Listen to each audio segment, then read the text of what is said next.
Al-Mu'min Media.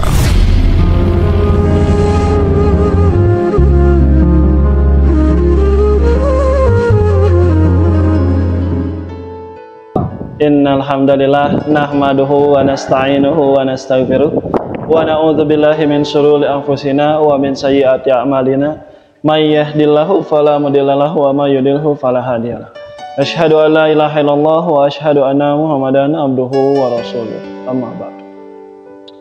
Sahabat Al-Mu'min Media yang dirahmati oleh Allah Subhanahu wa taala, kembali lagi kita dalam edisi Kurma Kultum Ramadan Al-Mu'min Media.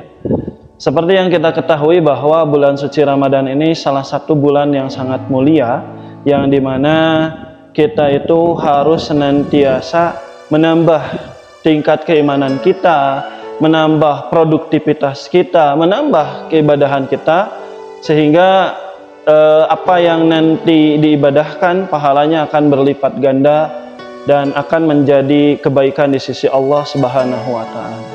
Maka tidak ada alasan sedikit pun bagi kita semua untuk bermalas-malasan ketika di bulan Ramadan ini. Justru bulan Ramadan inilah harus dijadikan salah satu bulan yang dimana kita itu terus lebih bersemangat, kita itu terus meningkatkan diri, baik itu dari segi duniawi maupun ukhrawi.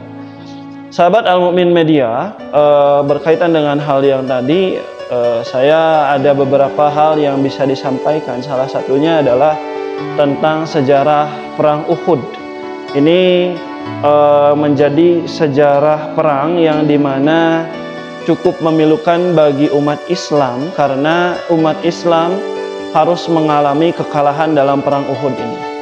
Seperti yang kita ketahui dalam beberapa literatur sejarah, bahwa Perang Uhud ini adalah perang yang dilaksanakan oleh umat Islam di bawah Gunung Uhud, melibatkan antara umat Islam dengan kaum kafir pada waktu itu, yang dimana umat Islam ini sendiri dipimpin langsung oleh Nabi Muhammad SAW, sementara kaum kafir pada waktu itu dipimpin oleh Khalid bin Walid, yang dimana beliau belum masuk Islam.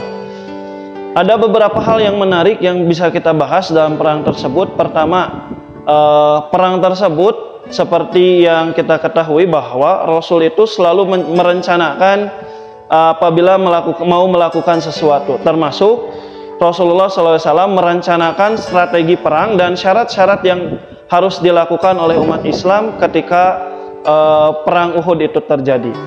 Apa saja syaratnya?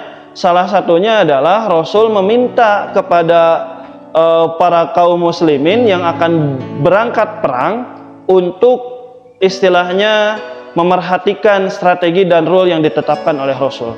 Salah satunya Rasul menetapkan strategi yang dimana menempatkan para pemanah di Gunung Uhud, dan Rasul memberi instruksi kepada para pemanah tersebut, apapun yang terjadi, apapun yang entah itu pun kalah ataupun menang yang terjadi di bawah, maka para pemanah dilarang untuk turun ke bawah. Maka kesepakatan itu akhirnya dibuat, rencana dan strategi sudah dijalankan dan sudah disiapkan. Ketika perang Uhud itu terjadi, maka pada awalnya umat Islam melakukan strategi yang dilakukan oleh Rasulullah SAW. Ketika di bawah terjadi peperangan dan para pemanah di atas, membuat para kaum kafirin pada waktu itu sangat kewalahan, sehingga akhirnya mereka memilih untuk mundur, dan seakan-akan bahwa mereka itu mengalami kekalahan dari kaum muslimin. Ketika hal tersebut terjadi, para kaum memanah ini tergoda dengan harta rampasan perang yang pada waktu itu dijatuhkan oleh kaum kafir, yang pada akhirnya mereka semuanya tidak mengindahkan instruksi Rasulullah dan memilih untuk turun ke bawah untuk berebut harta tersebut, yang sehingga pada akhirnya posisi atau barisan kaum muslimin yang tadinya tersusun rapih menjadi sangat kacau. Ketika hal itu terjadi, ternyata kaum kafir Quraisy tersebut mengelilingi Gunung Uhud, yang pada akhirnya mereka itu menyerang dari belakang dan membuat kewalahan kaum muslimin pada waktu itu, sehingga ada beberapa hal terjadi pada perang Uhud tersebut. Pertama, banyak terbunuhnya atau syahidnya orang-orang yang ada di barisan kaum muslimin. Yang kedua, terbunuhnya juga salah satu yang dijuluki singa Allah, yaitu paman dari Rasulullah SAW, yaitu Hamzah. Sampai-sampai kejadian memilukan terjadi, yang dimana Hamzah harus mati di tangan seorang budak, lalu jasadnya tersebut dibelah dan jantungnya tersebut dimakan oleh kaum kafir bernama Hindun. Ketika hal itu terjadi, pada akhirnya kaum muslimin mengalami kekalahan yang sangat telak dan sangat memilukan, yang pada akhirnya hal tersebut hampir membunuh Rasulullah SAW. Beruntung karena Rasulullah pada waktu itu ditamengi oleh seorang sahabat bernama Thalhah bin Ubaidillah.